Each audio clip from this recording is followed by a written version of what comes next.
Four-star General Sir John McColl, former Deputy Allied Commander of Nato, and the former governor of Jersey recently traveled to Israel to observe how the IDF is taking part in the Gaza war. And he was surprised because he saw the IDF is actually going out of its way to avoid civilian casualties. Regardless of what the BBC says or what the mainstream media tells us, and the fact that so many Palestinians have died, Israel actually has a 1-to-1 ratio when it comes to civilian to combatant casualties, which is actually the gold standard when it comes to civilian to combatant. Because if you look at the Iraq war, the civilian to combatant casualties was 5-to-1. In places like Syria, it was 9-to-1.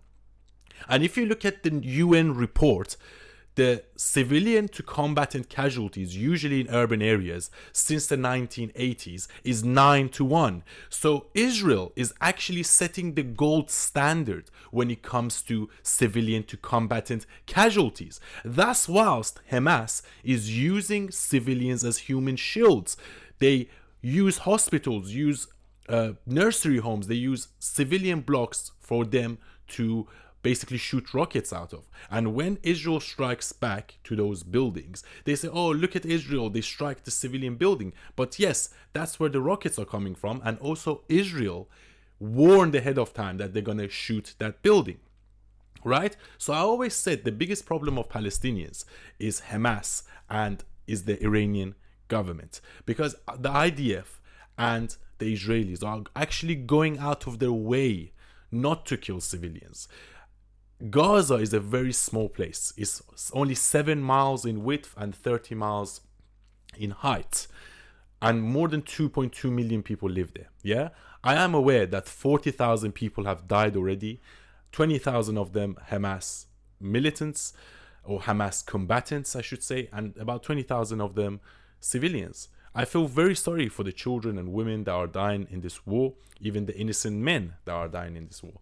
However, you have to realize that in an urban area that is so small, it's almost impossible not to kill more civilians. I'm actually surprised at how the IDF and Israel have managed to keep the ratio only 1-to-1. And that is the gold standard, as I said. In recent wars, civilian to combatant casualties, according to the United Nations, is 9-to-1.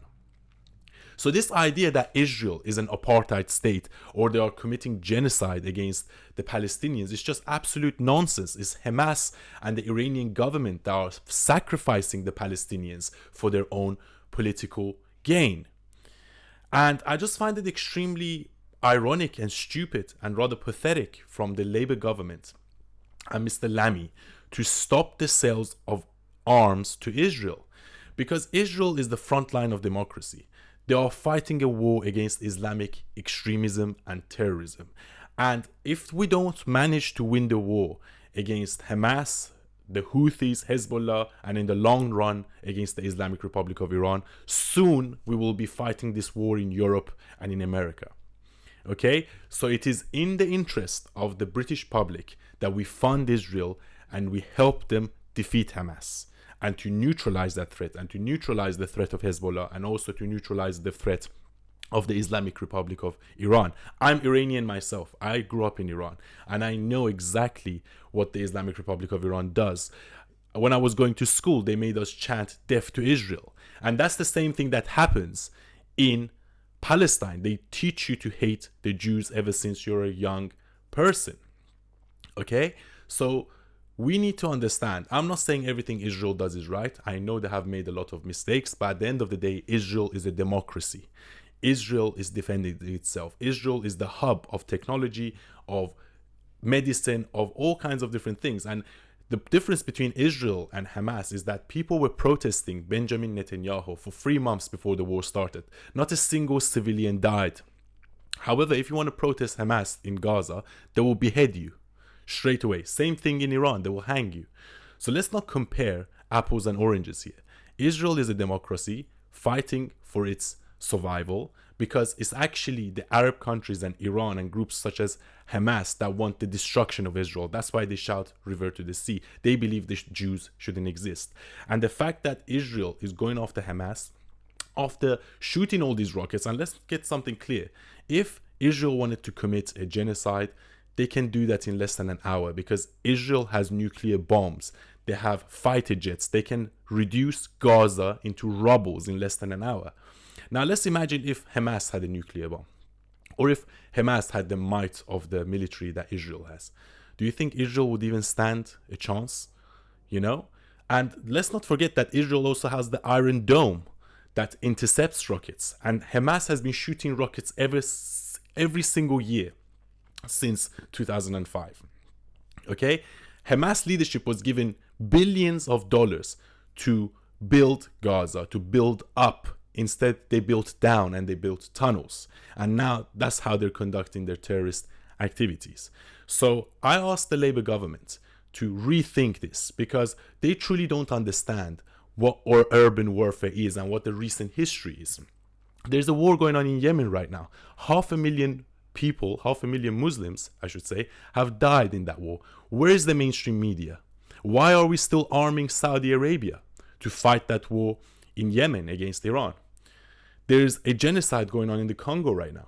No one's talking about that. The casualties in Ukraine have been far higher than the war in Gaza, but yet the mainstream media only focuses on that. Why is that? Is it because when there's no Jews, there's no news? And whilst we stop selling arms to Israel, the UK government is giving billions of pounds to Ukraine every single day. And I just don't understand that, because the war in Israel is something we can win. However, the war against Putin and Russia is something we can't win. I truly believe that Putin is not going to give back the land he's already taken. So the longer that war goes on, the more land he will take and the number of casualties will increase. So I think this Labour government have got their priorities backwards. As I said, I don't agree with everything that the Israeli government does. I know there are some right-wingers in their parliament. However, at the end of the day, Israel is a democracy and they are fighting a dangerous ideology, and we shall support them, as Sir John McColl has said. Thank you for watching. Have you got what it takes to be a reasoned presenter? Well, send us a short clip of yourself to join@reasoned.uk and we might be seeing you on this very channel very soon indeed.